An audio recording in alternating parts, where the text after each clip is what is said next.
안철수 국민의당 후보가 윤석열 후보의 단일화 제안, 이것을 지금 걷어차버린 거 아닙니까? 그렇습니다. 밥상을 잘 차려가지고 갖다가 바쳤는데도 불구하고 아무런 이유도 없이 네. 이렇게 걷어차버렸단 말이에요. 네. 그래갖고 지금 돌아가는 상황은 완전히 낙동강 오리알 신세가 되는 거 아니냐. 도대체 저 사람이 무슨 생각으로 그동안 정권교체 앞장서겠다고 떠들고 후보 단일화 이뤄내겠다고 이야기했는지 모를 정도가 돼 있는데, 지금 그 김동길 후원회장은 물론이고 임명진 전 자유한국당 비대위원장, 이런 사람들도 사실상 지지 철회를 한 거고, 지도부도 거기에 있는 뭐 최진석 상임위원장, 이신범 전 의원 등 이런 분들도 상당히 의아해하고 있는 것 같더라고요. 네. 제가 알기에는 국민의당의 일부 그러니까 많은 당협위원장들, 그 다음에 일부 이신범 전 의원 이렇게 해서 오늘 내일 사이로 탈당 선언을 한다. 그리고 윤석열 후보를 지지한다라는 그런 지금 정보가 있습니다. 예, 내부에서 굉장히 좀 동요를 하고 있고, 안철수를 믿을 수 없다. 안철수의 가치를 믿을 수 없다. 왜냐하면 지금 또다시 안철수라는 사람의 정치력, 리더십, 뭐 이런 것들이 고스란히 좀 드러난 상황이거든요.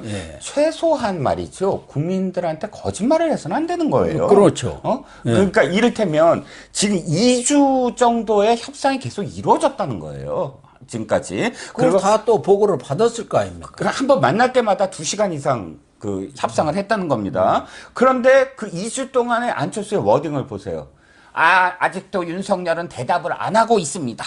여론조사 방식을 내가 제안했는데 그걸 꼭 받아들여야 할 겁니다. 이렇게 얘기를 했어요. 그러니까 그 당시에 국민들은 분노를 했어요. 사실 화가 났죠. 윤석열은 왜 안 나서는 거야? 윤석열이 대답을 해야 될 거 아니에요. 저도 그런 생각을 했었어요. 안철수가 일요일날 그렇게 울먹이면서 우리 김미경 교수가 지금 아픕니다. 그러면서 울먹이면서 나는 그래도 정권 교체를 위해서 뭐 이 여론조사 단일화를 제안합니다. 근데 윤석열이 실제로 아무 얘기도 안 한 것처럼 보여서 야 이거 답답하다 정말 고구마다 이렇게 얘기를 했는데, 알고 봤더니 장제원 보내서, 장제원 윤핵관이라고 비판하는 사람도 진짜 이상한 게, 장제원이 무슨 뭐 호의를 했습니까? 아니면 뭐 뒤에서 무슨 저기를 했습니까? 비선처럼 뭘 했습니까? 밀사라고 표현하면 좀 그렇지만 협상은 말이죠. 진짜 하면 하는 사람이 가야 돼요. 그럼요. 윤석열이 핵심 측근이 가야죠. 그럼 핵심 측근이 가야지. 그러면 모르는 사람이 가면 이준석 보냅니까? 말도 안 되는 얘기. 윤핵관이 드러났다라고 비판하는 건 말이 안 되는데, 어쨌든 장제원 보내서 지금까지 협상을 한 거 아닙니까? 그리고 협상에서 많은 부분을 서로 그래? 이건 이렇게 할래? 저렇게 할래? 하고 지금 진전이 됐다는 거예요. 99%까지 된 거 아닙니까? 그 전날까지 어쨌든 여론조사 하지 말고 거의 분위기가 이렇더라고요. 대통령 자리 빼고 다 해. 예? 그러니까 사실 이게 처음으로 저는 부각되고 이런 것까지 했어. 그러니까 인수위예요.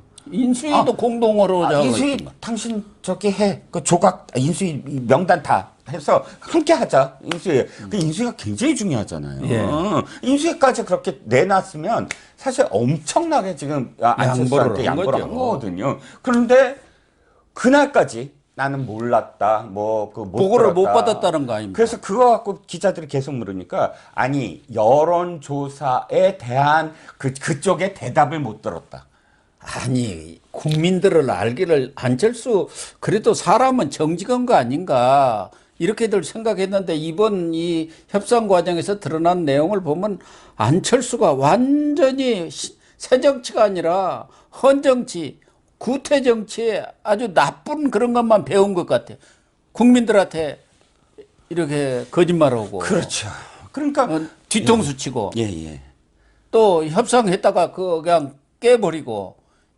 신뢰가 없지 않습니까? 본인은 지금 주장하는 게 저쪽에 진정성이 없다는데, 우리가 볼 때는 안철수가 지금 진정성이 없는가? 그러면은 그 협상 과정에서 당연히 여론조사 그 부분이 주요한 논제로 아젠다로 올라야 하는데 한 번도 거론한 적이 없다고 하는 거 아닙니까? 저쪽에서. 네네. 아, 이쪽에서 일부러 거론할 필요는 없죠. 저쪽에서 얘기를 하면 거기에 대해서 대안도 내놓고 무슨 절충안까지도 마련한 모양이에요. 네네. 경우에 따라서는 여론조사 때 이렇게 하자. 네. 대안까지도 마련했는데 아무 얘기 없는데 이쪽에서 뭔 얘기를 하겠습니까? 그 마지막 얘기가 이거였다는 거잖아요.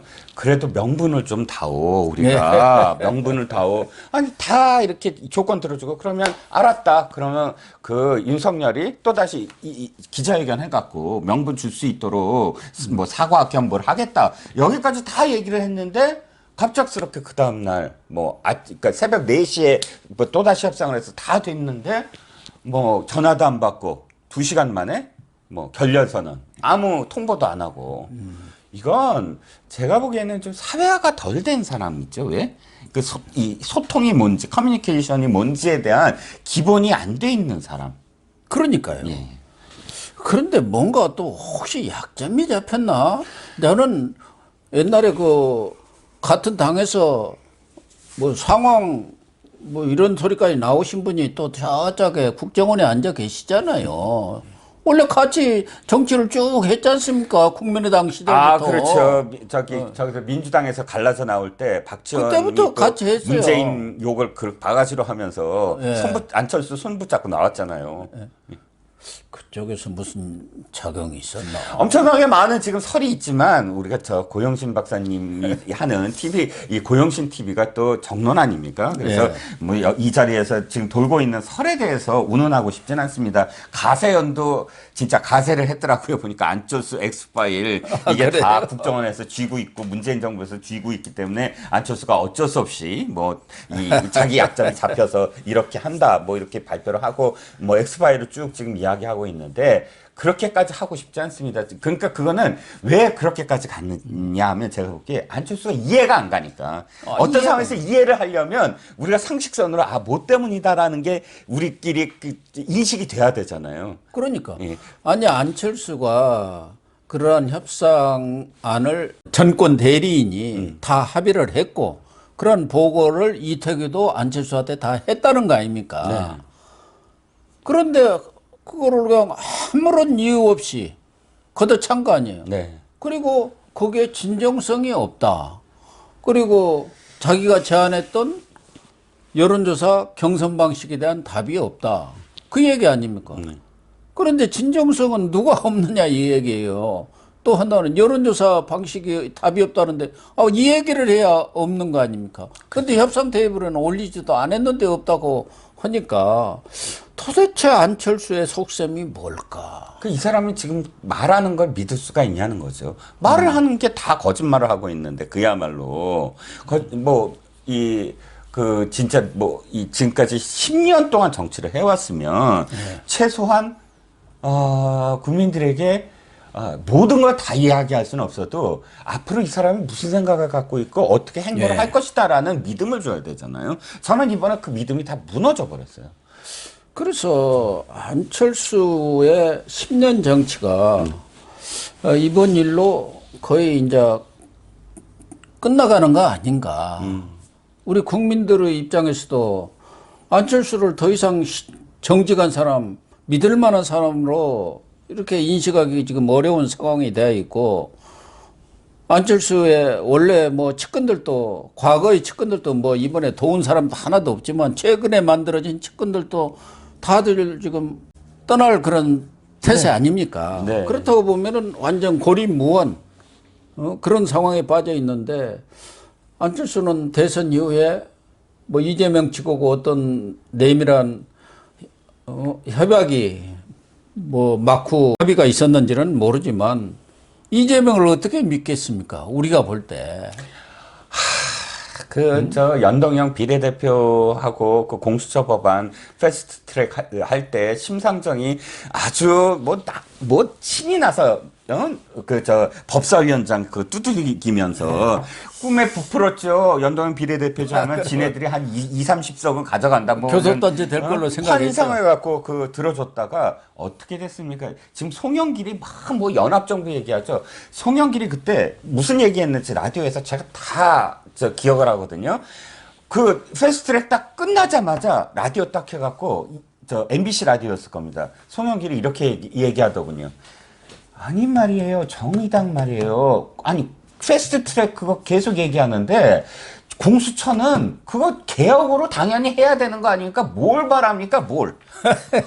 얼굴 확 바꿔갖고 이 심상정을 비판을 하는 거예요. 아니 바랄 걸 말해야지 뭐 이러면서. 대선 열을 앞두고 의총 열어갖고 정치 개혁안이라고 의결한 게 그게 어떻게 진정성을 믿겠습니까?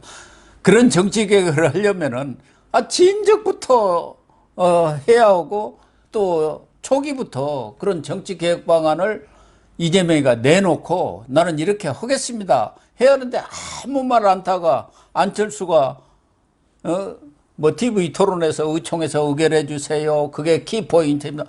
그러니까 지금 급하니까 다 해준 거 아니에요. 그걸 안철수가 모를까요? 아니 그 머리 좋은 안철수가 그걸 모를 리가 없고 10년 정치하면서 그렇게 뒤통수를 맞고 어퍼컷을 맞아서 이제는 깨달을 만하는데 참 이해가 안 가는데 어쨌든 이제 안철수의 철수 정치가 종말을 고할 날이 이제 멀지 않은 것 같습니다.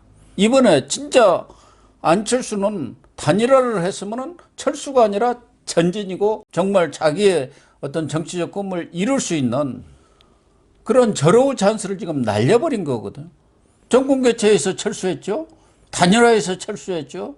이 가장 중요한 본인이 뭐 정치적 아젠다 이런 논의라고 하면 또 누구를 만날 수 있다 뭐 이렇게 이야기했는데 가장 중요한 두 정치적 아젠다 국민들이 열망하는 그 아젠다에서 철수해버린 거 아닙니까? 네. 그러면 자기가 설 자리가 어디가 있나요? 그렇죠. 지금까지 입으로 정권 교체 얘기한 것도 다 사실은 그 자기의 정치적인 어떤 그 목적을 위해서 했던 말이지 진정성이 있었다는 게 아니죠. 아니 근데 정치적 목적도 뭔지를 지금 알 수가 없으니까 우리가 예. 참 답답하다. 아니 안철수가 나는 이런 목적을 위해서 뭐 단일하고 뭐고 정권 개최고 필요 없다. 뭐 이랬다 하면은 그래 그 일관성이 있구나. 뭐 이렇게 얘기할 수 있는데 지금 흘러나오는 것은 민주당하고 이재명 측하고 뭔가 내밀한 내통을 하고 있다. 뭐 이런 관측들만 흘러나오니까 도대체 안철수 철학이 뭐고 목표가 뭐냐 이거예요. 그게 없지 않습니까? 안 보이죠. 예, 안철수의 철수 정치가 이제 종언을 이제 구하는. 종언을 고했습니다. 진짜 종언 할까요? 모르죠 이제 안철수가 대우각성에서 3일 날이라도 나도 저 김동연이 보니까 사퇴를 하는데 나도 사퇴를 해서 정말 저를 지지해 준 분들이 윤석열 후보를 지지해 가지고 정권 개최를 이뤄주세요. 저는 깔끔하게 뭐 지분이고 뭐고 이런 거 없이 뭐 요구하는 것도 없이 깔끔하게 사퇴하겠습니다. 이러면은 상황은 좀 달라진다고 볼 수가 있겠죠. 그러면 또 윤석열 후보가 그냥 말겠습니까? 기왕 다 합의했는데요. 예. 그럼요. 그게 이제 마지막 0.001% 남은 기대입니다. 네.